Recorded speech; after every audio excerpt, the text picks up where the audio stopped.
అక్షయ తృతీయ అసలైన అర్థం మరియు పూజా విధానం. వైశాఖ మాసంలో వచ్చే పవిత్రమైన రోజు అక్షయ తృతీయ. చాలామంది ఈ రోజు కేవలం బంగారం కొనడమే పరమార్థం అనుకుంటారు. కానీ మన పురాణాలు మరియు సాంప్రదాయాలు ఈ రోజు గురించి ఎన్నో అద్భుతమైన విషయాలు తెలియజేస్తున్నాయి. అక్షయం అంటే ఏమిటి? అక్షయం అంటే ఎప్పటికీ తరిగిపోనేది అని అర్థం.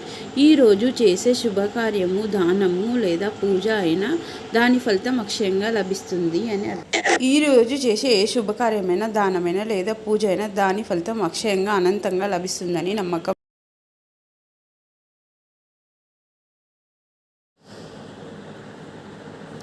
లక్ష్మీదేవి ఇచ్చే అసలైన సంపద. మన లక్ష్మీదేవిని కేవలం డబ్బు ఇచ్చే దేవతగా చూస్తాం. కానీ నిజానికి అమ్మవారు ఇచ్చేది ధనాన్ని సంపాదించే బుద్ధి. సోమరితనం వీడి ధర్మబద్ధమైన మార్గంలో సంపాదించాలనే ఆలోచనను ప్రసాదించే తల్లి లక్ష్మి.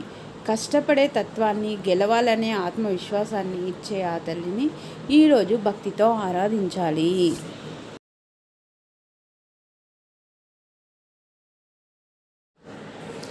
లక్ష్మీదేవికి ఇష్టమైన పూజా సామాగ్రి. అమ్మవారిని మెప్పించాలంటే ఆమెకు ఇష్టమైన వస్తువులతో పూజించాలి. రంగు ధవలవర్ణం అంటే అమ్మకు ప్రీతి. తెల్లని వస్త్రాలు ధరించి పూజ చేయడం శ్రేష్టం. పుష్పాలు తెల్లని తామర పువ్వులు లేదా జాజి పూలు.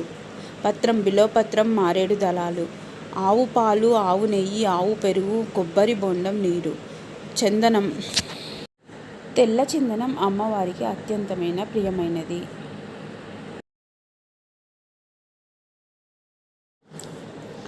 అక్షయ తృతీయ కొన్ని అపోహలు మరియు వాస్తవం. బంగారం కొనాలా? ఈరోజు బంగారం కొంటేనే సంపద పెరుగుతుందనేది ఒక వ్యాపార ప్రచారం మాత్రమే. శాస్త్రాల ప్రకారం బంగారం కొనడం కంటే లక్ష్మీదేవి ఆరాధన చేయడం, దాన ధర్మాలు చేయడం ముఖ్యం. పాత సంప్రదాయం పాచికల ఆట. పూర్వం ఈ రోజున గ్రామాల్లో అందరూ కలిసి పాచికలు ఆడేవారు. అది కేవలం కాలక్షేపం కోసం కాదు, ఓటమిని తట్టుకునే ధైర్యాన్ని, గెలుపుపై నమ్మకాన్ని పెంచుకోవడానికి ఒక సామాజిక వేడుకలా జరిగేది.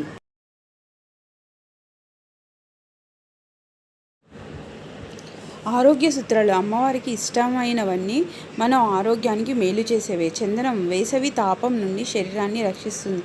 పసుపు ముఖానికి, కాళ్ళకు పసుపు రాసుకోవడం వల్ల చర్మవ్యాధులు దరిచేరు. కొబ్బరి బొండం ఇది శరీరానికి మంచి శక్తిని, చలవను ఇస్తుంది.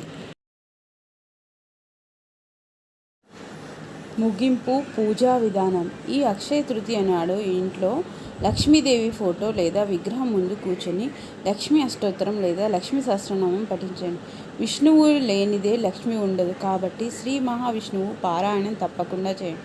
ఇలా భక్తితో వేడుకుంటే ఆ తల్లి మీకు సంపదలతో పాటు ఆ సంపదను కాపాడుకునే సద్బుద్ధిని కూడా ప్రసాదిస్తుంది.